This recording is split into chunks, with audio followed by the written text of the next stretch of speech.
मसूड़ों से खून और बदबू आ रही है तो ये पायरिया हो सकता है।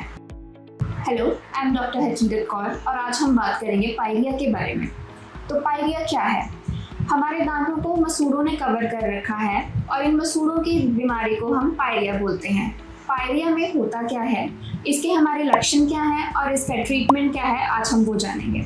तो सबसे पहले जो हमारे मसूड़ों की बीमारी हो जाती है इसे हम पेरियोडोंटाइटिस या पायरिया बोलते हैं, जिसमें हमारे दांतों की सोजिश आ जाती है।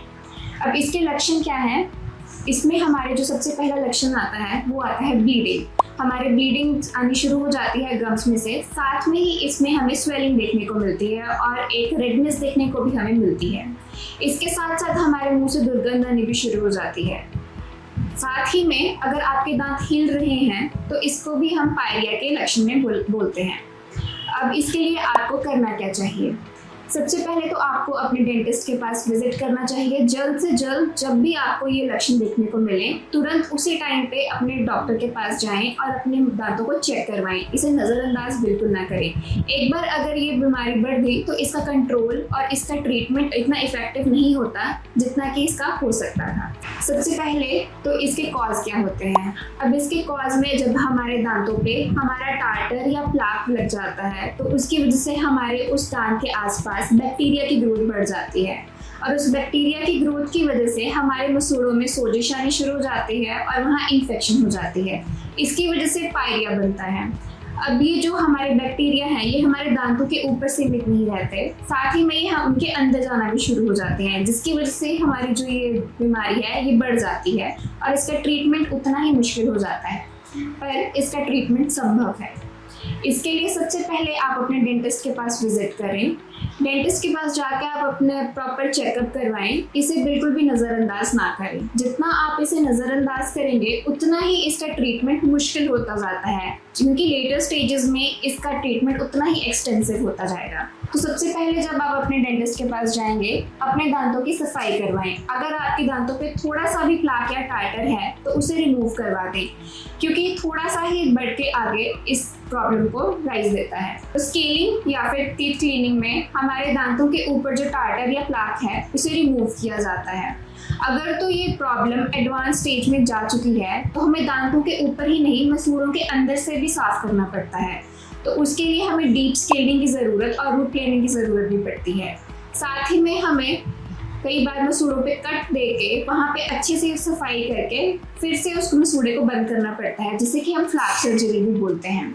अब इस फ्लैप सर्जरी की वजह से अगर आपके दांतों में थोड़ी सी भी मोबिलिटी है तो फिर वो करेक्ट होनी शुरू हो जाती है। अब हमारी मोबिलिटी ग्रेड्स में डिवाइडेड होती है। अगर तो आपकी दांतों में मोबिलिटी बहुत कम है, 1 से 2 mm तक है, तो ये स्केलिंग और रूट प्लेनिंग की वजह से आपकी मोबिलिटी कम हो जाती है और आपके दांतों में मजबूती फिर से आ जाती है।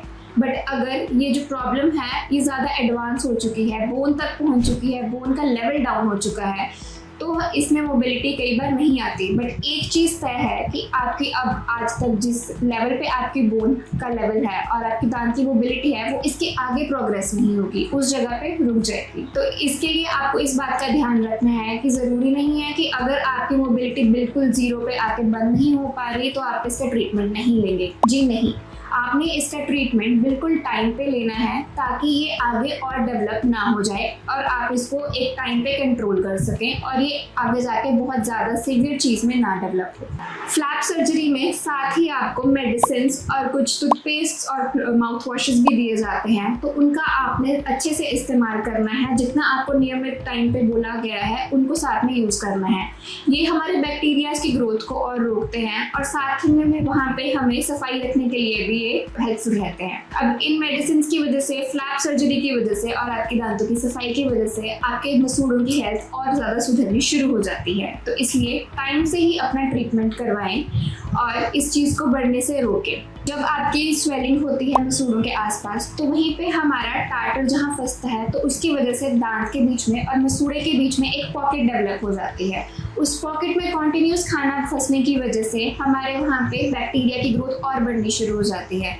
जब आप स्केलिंग करवाएंगे, वहाँ पे अच्छे से क्लीनिंग करवाएंगे, तो वहाँ आपके बैक्टीरिया की ग्रोथ बिल्डअप नहीं होगी, जिसकी वजह से आपके मुंह में जो स्मेल आ रही है या ब्लीडिंग हो रही है उसमें भी आपको राहत मिलती है। इसके साथ साथ ही जब आप अपनी माउथ की ओरल हाइजीन को मेंटेन रखेंगे तो आपकी जो स्वेलिंग है वहाँ पे वो भी कम होगी, रेडनेस जो है वो भी कम होगी, ब्लीडिंग भी कम होगी और जो दांतों की मजबूती है वो भी बढ़ती है, क्योंकि उनके बीच में जो गैप होता है मसूड़े के बीच में और दांत के बीच में, वो हमारा फिल हो जाता है। तो आपने टाइम से अपने डेंटिस्ट के पास जाना है। अगर आपको इनमें से कोई भी सिम्टम आ रहा है तो आप ज़रूर जाएं, जल्दी जाएं। अगर आपको कोई सिम्टम अभी तक नहीं आ रहा है इनके लक्षणों में से, मतलब ब्लीडिंग नहीं है, आपको पायरिया नहीं है, टूथ में मोबिलिटी नहीं है, बट थोड़ा सा भी आपको प्लाक डिपॉजिट दिख रहा है, तो तुरंत जाके इसे रिमूव करवाएं। कई लोग सोचते हैं कि स्केलिंग की वजह से उनके दांतों में कमज़ोरी आ जाएगी या उनको और कोई प्रॉब्लम आनी शुरू हो जाएगी, तो ये एक बहुत बड़ा मिथ है। स्केलिंग से आपको कोई नुकसान हो ना हो, आपको इससे फ़ायदा ज़रूर होता है। जब आपके मुंह की सफाई रहेगी, वहाँ पे बैक्टीरिया की ग्रोथ नहीं होगी, तो आपका मुंह एक स्वस्थ मुंह रहेगा, जिसकी वजह से आपकी पूरी बॉडी को बेनिफिट रहेगा। तो इसलिए आपने स्केलिंग ज़रूर करवानी है और स्केलिंग आपने 6 महीने बाद दोबारा रिपीट करवानी होती है। इन सब चीज़ों की वजह से आपका जो पायरिया है उसको हम कंट्रोल कर सकते हैं, उसे आगे बढ़ने से रोक सकते हैं और बनने से पहले ही आप उसको रोक सकते हैं।